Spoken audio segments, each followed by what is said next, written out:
আসসালামু আলাইকুম, স্বাগতম জানাচ্ছি বিবিসি নিউজ আন্তর্জাতিক সংবাদে। শুরুতেই সংবাদ শিরোনাম, এরপর বিস্তারিত। $50 বিশ্বকাপ টিকিটের ব্যবস্থা করলেন মামদানি।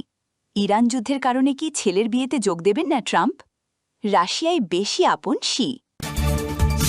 দর্শক, এতক্ষণ শুনছিলেন সংবাদ শিরোনাম।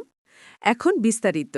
আপনি যদি ইসরায়েলের ধ্বংস চান এবং মুসলিমদের পাশে থাকেন, তাহলে ভিডিওতে লাইক করে চ্যানেলটি অবশ্যই সাবস্ক্রাইব করে দিবেন এবং আপনার মূল্যবান মতামত অবশ্যই কমেন্টে লিখে জানিয়ে দিবেন। এখন বিস্তারিত। আজকের আলোচনার শুরুতেই উঠে এসেছে ফুটবল বিশ্বকাপকে ঘিরে এক বিশেষ খবর, যেখানে বলা হচ্ছে মাত্র $50 টিকিটের ব্যবস্থা করেছেন মামদানি নামে একজন ব্যক্তি বা সংগঠক, যা ইতিমধ্যেই বিশ্বজুড়ে ক্রীড়াপ্রেমীদের মধ্যে ব্যাপক আগ্রহ তৈরি করেছে। সাধারণত বিশ্বকাপের মতো বড় ইভেন্টে টিকিটের দাম অনেক বেশি হয়ে থাকে, বিশেষ করে জনপ্রিয় ম্যাচগুলোর ক্ষেত্রে দাম আরও বেড়ে যায়। ফলে অনেক সাধারণ দর্শক সরাসরি স্টেডিয়ামে গিয়ে খেলা দেখার সুযোগ থেকে বঞ্চিত হন। এই প্রেক্ষাপটে যদি সত্যি কোনো উদ্যোগের মাধ্যমে কম দামে প্রায় প্রতীকী মূল্যে টিকিট পাওয়া যায়, তাহলে সেটি খেলাধুলাকে আরও বেশি গণমুখী করার একটি গুরুত্বপূর্ণ উদাহরণ হিসেবে দেখা যেতে পারে। সামাজিক মাধ্যমে এই খবর ছড়িয়ে পড়ার পর অনেকেই এটিকে স্বাগত জানিয়েছেন, কারণ এতে সাধারণ মানুষও বড় ইভেন্ট উপভোগ করার সুযোগ পেতে পারে। তবে একই সাথে কিছু মানুষ বিষয়টি নিয়ে প্রশ্ন তুলছেন, এত কম দামে আন্তর্জাতিক ম্যাচের টিকিট কিভাবে সম্ভব? এটি কি নির্দিষ্ট অফার নাকি সীমিত সুবিধা? এসব বিষয় নিয়ে আলোচনা চলছে। এখন পর্যন্ত আনুষ্ঠানিকভাবে বিস্তারিত সব তথ্য পুরোপুরি পরিষ্কার না হলেও এই খবরটি ইতিমধ্যেই ক্রীড়া বিশ্বে বড় আলোচনার জন্ম দিয়েছে।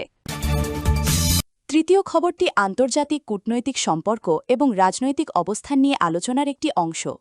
শিরোনামে যে বক্তব্যটি এসেছে সেখানে বোঝানো হচ্ছে বিশ্ব রাজনীতিতে কোনো নির্দিষ্ট দেশের সাথে ঘনিষ্ঠ সম্পর্ক বা আস্থার বিষয়টি। আন্তর্জাতিক সম্পর্ক সবসময়ই পরিবর্তনশীল এবং এটি নির্ভর করে দেশের স্বার্থ, অর্থনীতি, নিরাপত্তা এবং কৌশলগত অবস্থানের উপর। তাই কোনো একটি দেশের প্রতি আপন বা ঘনিষ্ঠতার ধারণা সাধারণত দীর্ঘমেয়াদী নীতির অংশ হিসেবে তৈরি হয় না, বরং স্থিতিপর ভিত্তি করে পরিবর্তিত হতে পারে। বিশ্ব রাজনীতিতে প্রায়ই দেখা যায় বিভিন্ন দেশ নিজেদের কৌশলগত সুবিধা অনুযায়ী একে অপরের সাথে সম্পর্ক গড়ে তোলে, আবার প্রয়োজন অনুযায়ী সেই সম্পর্কের মাত্রাও পরিবর্তন হয়। এই ধরনের মন্তব্য বা শিরোনাম সাধারণত বিশ্লেষণধর্মী আলোচনার জন্ম দেয়, যেখানে দর্শকরা বিভিন্ন দৃষ্টিকোণ থেকে বিষয়টি ব্যাখ্যা করার চেষ্টা করেন।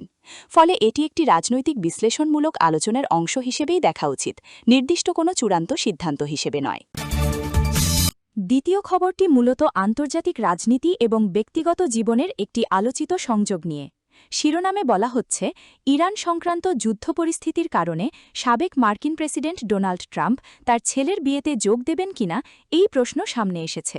যদিও এমন বিষয় সাধারণত নিশ্চিত তথ্য ছাড়া বলা যায় না, তবে আন্তর্জাতিক রাজনীতির চাপ এবং নিরাপত্তা পরিস্থিতি অনেক সময় বড় রাজনৈতিক ব্যক্তিত্বদের ব্যক্তিগত সময়সূচিকে প্রভাবিত করে।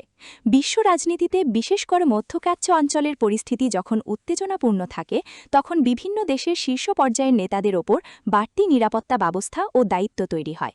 এই ধরনের পরিস্থিতিতে ব্যক্তিগত অনুষ্ঠানেও অংশগ্রহণ অনেক সময় পরিবর্তিত হতে পারে।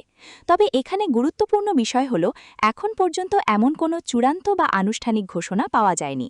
সামাজিক মাধ্যমে বিষয়টি নিয়ে নানা ধরনের আলোচনা চলছে। কেউ এটিকে সম্ভাব্য রাজনৈতিক ব্যস্ততা হিসেবে দেখছেন, আবার কেউ এটিকে গুজব হিসেবেও বিবেচনা করছেন। ফলে বিষয়টি এখনও আলোচনা পর্যায়ে রয়েছে এবং নিশ্চিত তথ্য আসা পর্যন্ত অপেক্ষা করাই যুক্তিযুক্ত।